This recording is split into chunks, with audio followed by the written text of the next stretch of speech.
বাগেরহাট শহরের প্রতিটি সকাল শুরু হয় পরিচ্ছন্নতা কর্মীদের নীরব পরিশ্রম দিয়ে, যারা নিজেদের ঝুঁকি নিয়ে আমাদের শহরকে বাসযোগ্য রাখতে কাজ করে যান।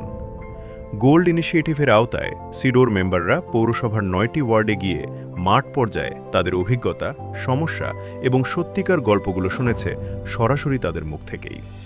আমরা বুঝতে চেয়েছি শহরের পরিচ্ছন্নতার পেছনে যে মানুষগুলো দাঁড়িয়ে আছে তাদের জীবন কেমন। এই কাজ কত সময় করা লাগে?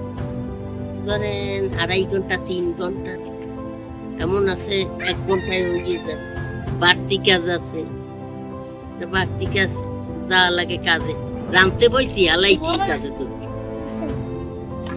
রাত ১০টা থেকে ১২টা পর্যন্ত আমাকে রোদে কাজ করে দেয়। এই যে আমাকে সাইডে একটা বেতন দেয়, এতে কি আমাকে হয়? চার দোকানে গেলে বলে একটু চা চাই, তখন সে বলে চা নাই।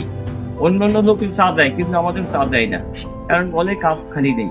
তখন আমাদের কয়েক দূরে সরে দাঁড়াও, তখন আমরা দূরে সরে দাঁড়াই, কারণ আমার কাছ থেকে বলতে পাই এই যে অভাবের সংসার, তাই টাকা কমে নেই, পরের টাকায় খাই, ঘর দুয়ার ভাঙা ছিল, মশলা এরাই ফেলে টেকতে পারি না, গাড়ি দিতে তো দেখাই দিলাম। আর সমস্যা হচ্ছে সবাই তো আর দেয় না, যার জন্য যে কেউ আছে ড্রেনের ভিতরে ফেলে দেয়, কেউ আছে বাইরে ই করে, আর কেউ তার বাসায় চাইতে গেলে সে উল্টা পাল্টা কথা বলে। ঠিক আছে, অনেকে খালে ধরে ফেলে দেবে কিন্তু বাড়ি ময়লা দিবে না। এর জন্য একটু যদি ভালোই তারা ই করে, যে বুঝায় বা ই করে, তা আর একটু ভালো। তাদের কথাগুলো আমাদের সামনে তুলে ধরে শহরের বর্জ্য ব্যবস্থাপনার আসল চিত্র।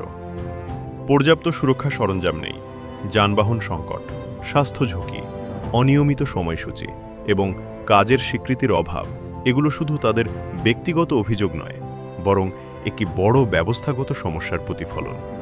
একটি পরিচ্ছন্ন, নিরাপদ ও টেকসই বাগেরহাট গড়তে হলে এদের মতো মাঠের প্রথম সারির কর্মীদের জীবন, নিরাপত্তা এবং সম্মান নিশ্চিত করাই হবে আমাদের প্রথম দায়িত্ব। আসুন তাদের কণ্ঠস্বরকে পরিবর্তনের শক্তিতে রূপান্তর করি।